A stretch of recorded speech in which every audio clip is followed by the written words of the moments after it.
Mas e aí, o que a gente pode fazer como equipe, né? Primeiro, o trabalho em equipe é importante. Então, toda vez que tiver um paciente, uma comunidade ou reunião, tente lembrar do hipertenso, faça reunião com o grupo de hipertensos, acompanhe ele mais de perto, principalmente aquele que está no começo. Fica de olho para ver se ele vai tomar remédio direitinho, tá? Então, avaliar a adesão. Toda vez que for fazer uma visita, fala com essa pessoa. Como é que o senhor está tomando remédio direitinho? Está esquecendo? Olha, se o senhor esqueceu, o senhor pode ter um derrame. E é bom explicar isso para o paciente. Por quê? Porque ele pode fazer um pico de pressão alta, às vezes à noite, quando está dormindo, e aí vai ser complicado, tá?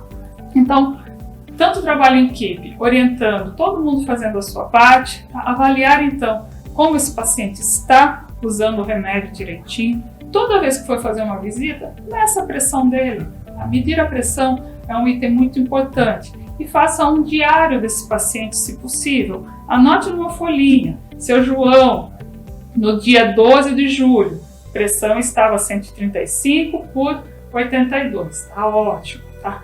E também seria o ideal medir o peso desse paciente para a gente ficar de olhinho nele. Ah, mas não dá para ficar andando com uma balança para cima e para baixo, sai da canoa, sobe na casa, não dá. Mas uma fita métrica no bolso também serve. Então a gente pode medir a circunferência da barriga do paciente, medir a circunferência do braço, né? Mede entre o ombro e o cotovelo e bem no meio mede. Tá? A panturrilha também, que é a batata da perna, né? Onde tem o maior diâmetro, você mede e vai anotando. Porque quando a pessoa perde peso, ela perde peso nessas regiões, né? Ah, não é comum? Mulher perde peso e a calça fica frouxa, tá caindo a calça. Né? O paciente fala, ixi, tá caindo minhas calças, doutor. Ah, então a gente sabe que esse tipo de medida pode ajudar a acompanhar um pouquinho o peso do paciente. Falar, o senhor já está perdendo, né? Cintura também, a gente sabe que cintura é importante aí, é um medidor importante do risco de doenças cardiovasculares, tá? Então, se possível, meça sempre a pressão do paciente e acompanhe o peso dele e dá uma apertadinha para ver se ele consegue perder um pouco de peso, tá? É importante também ficar de olho quantos hipertensos você tem na comunidade, tá? Quantos que são? Ah, esse ano tem tantos, e ano que vem, quantos será que vão aumentar? Aumentou muito? Poxa, então acho que está na hora da gente sentar com essa comunidade e conversar, tá? Pessoas que têm pressão acima de 160 por 100, elas precisam procurar atendimento. Então, às vezes, não é só medir da pessoa que é hipertensa, mas também da pessoa que não está no grupo de hipertensos, porque ela já pode estar desenvolvendo a doença e ainda não ter os sinais. A hipertensão arterial é uma doença silenciosa. Quando descobre, já está bem avançadinho. Então, verifique também. Ah, tem outra pessoa aqui na casa que já tem seus 55 anos. Ah, eu não sou hipertensa. Vá lá e meça a pressão. Tá? Depois vocês vão ter um POP, uma orientação direitinho sobre a medida da pressão arterial, que também tem que saber medir do jeitinho certo, tá bom?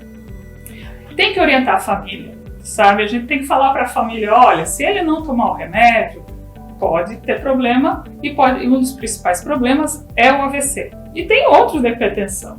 Tem o problema da vista, tem o problema no rim, né? Então a gente tem uma série de problemas que podem ser desencadeados por causa da hipertensão arterial, tá? E estimular eles a mudarem hábitos, né? A terem uma melhoria da qualidade de vida em questão de tentar uma alimentação mais natural, de tentar fazer algum tipo de exercício físico, tá? Pelo menos para a gente conseguir reverter aí essas situações, perda de peso, né? Que a gente sabe que são pontos que nós precisamos trabalhar. E voltando um pouquinho para os números agora, né, a gente fala um pouco de número, explica e volta para o número, mas é porque eles mostram para a gente como tem sido grande o número de pacientes que estão tendo essa doença que pode ser prevenida. Tá? Se o paciente tem hipertensão arterial, diabetes ou é obeso, né, está acima do peso, ele tem uma chance de 72% de ter um AVC. Tá? Se ele só fuma e bebe, mas não é nem hipertenso, ele já tem uma chance de 66%. Então, só para vocês verem como o fumo e a bebida, só ele, não precisa nem ter pressão alta, já é um risco, tá? A hipertensão arterial é um risco de 57%. Agora, se ele é hipertenso, obeso, ainda bebe e fuma, a chance dele é de 88%. Então, quando ele tem vários fatores juntos, combinados, né, a chance de quase 100% dele ter aí um AVC. Então, precisamos trabalhar em cima dos fatores modificáveis e lembrar, então, que esse é o ponto importante, é evitar que a pessoa tenha o AVC, porque depois que ela tem, é muito complicado. Tá? A questão da reabilitação, de fazer essa pessoa voltar a ter uma vida produtiva, às vezes é bastante complexo. E aí nós voltamos aí para a nossa imagem dos sinais e sintomas do AVC, tá? Que vou falar de novo para vocês lembrarem, tá? Como que eu avalio? Peça para a pessoa sorrir. Se ela sorrir e ficar assim, ó, só um lado sorrindo, é porque onde não levantou o rosto é o lado que pode estar tendo já o AVC, tá? Você pede para ela levantar os dois braços. Se ela não conseguir levantar um, já é sinal também que ela pode estar com perda de força, não tem capacidade de movimentar aquele braço. E pede para cantar uma música ou repetir uma frase. Tá? Se você não conseguir entender ou se ficar toda enrolada a frase que a pessoa falar, também é um sinal que essa pessoa pode estar tendo um AVC. Tá? O AVCI é o isquêmico e o AVCH, o hemorrágico, sinais e sintomas são os mesmos. Por isso que eu não mostrei diferença. O AVCI é assim, o AVCH é assim. Não. No primeiro momento não dá para saber se a pessoa está fazendo uma hemorragia ou se ela está fazendo uma isquemia, tá? Isso só vai saber se ela for no hospital e fizer a tomografia, tá? Porém, então cuidado com essa segunda frase. A cefaleia súbita. O que é cefaleia súbita? É uma dor de cabeça que a pessoa fala que é a pior dor de cabeça da vida dela. Alguns não conseguem nem falar, porque só fazem o ai de dor e desmaiam, tá? Esse geralmente é sugestivo de AVC hemorrágico, mas pode ser isquêmico também, tá? E é muito importante, caso você tenha um paciente que você esteja suspeitando que ele está tendo um AVC, é tentar definir que horas que mais ou menos começou isso. Foi de manhã quando acordou?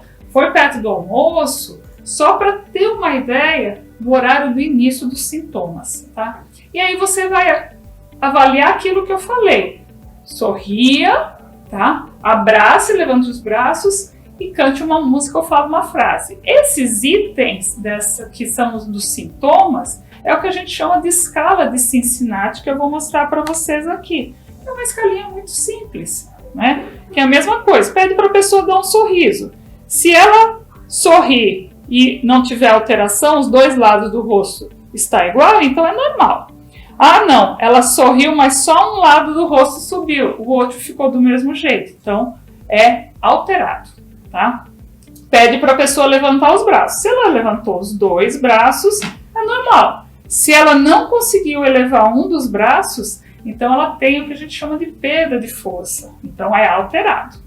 E eu peço uma frase: o Brasil é o rei do futebol. Pede para a pessoa falar uma frase. Pode ser essa ou pode ser alguma outra, tá? Se a fala estiver alterada, também já é. Então, você não entendeu o que a pessoa falou, ou ela ficar tentando falar e não conseguir, é fala alterada, tá?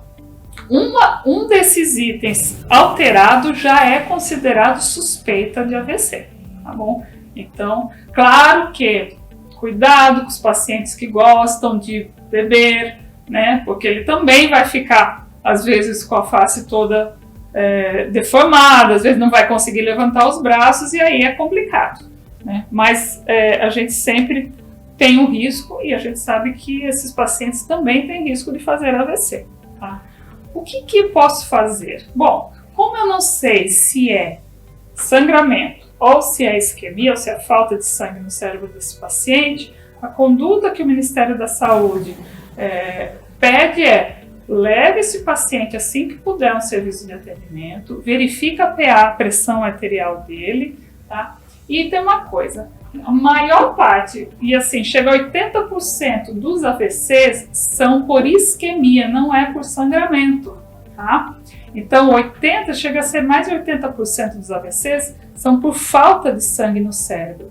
E como uma forma de tentar manter o sangue chegando lá naquela região, a pressão sobe muito, tá? Então é muito comum você pegar esses pacientes também com uma pressão bastante alta. Não se assuste. Como eu não sei se é AVC hemorrágico ou isquêmico, a orientação nesse primeiro momento é não faça nada com essa pressão. Tá? Tem gente, não, dá o antihipertensivo. Não, fique tranquilo. Se a pressão pode subir até 220 por 120, para você ver como pode subir lá em cima. Porque se você tentar baixar esta pressão, aquela área que não está recebendo sangue vai receber menos ainda. E aí vai aumentar o tamanho da região que não está recebendo sangue. Tá? Então, a hipertensão também no AVC isquêmico é uma forma do cérebro tentar manter o sangue chegando lá no cérebro. Tá? Porém, a gente sabe que para os pacientes que estão sangrando, fazer uma pressão alta é muito ruim, porque sangra mais. Tá? Então, o ideal é assim, a gente tentar manter essa pessoa, mas tentar encaminhar até o serviço de atendimento mais próximo, mas não tentar mexer com a pressão arterial dela. Tá? Mantenha o paciente em repouso, tá? Deitadinho, tá? Pode ser na rede, até chegar ali alguma coisa que eu possa levar ele para o atendimento, pode ser canoa, pode ser uma lancha. Tá? Se ele tiver vômito, então põe ele sentadinho. Tá? Se ele não estiver acordado, ele desacordou, então você vai deitar ele de lado, tá? Em cima do ombro do coração, tá bom? É sempre do lado do coração e deixa ele deitadinho de lado, porque se vomitar, tem que limpar a boca dele, tá bom? E nunca tente dar água ou comida ou qualquer coisa para essa pessoa, principalmente se ela estiver inconsciente, ou seja, que ela não esteja acordada, tá? A água, ela é maravilhosa, ela consegue chegar onde ela quiser. Então, se eu tentar oferecer água para essa pessoa e ela estiver com problemas para engolir, que pode ser causado pelo AVC, essa água pode ir para dentro do pulmão. E aí eu tenho mais uma complicação, que é a pneumonia aspirativa. Então, em vez de eu estar tentando ajudar, eu vou estar complicando um pouquinho mais. Então, não dê líquidos ou alimentos para essa pessoa até ela se transportar, até ela chegar no local de atendimento.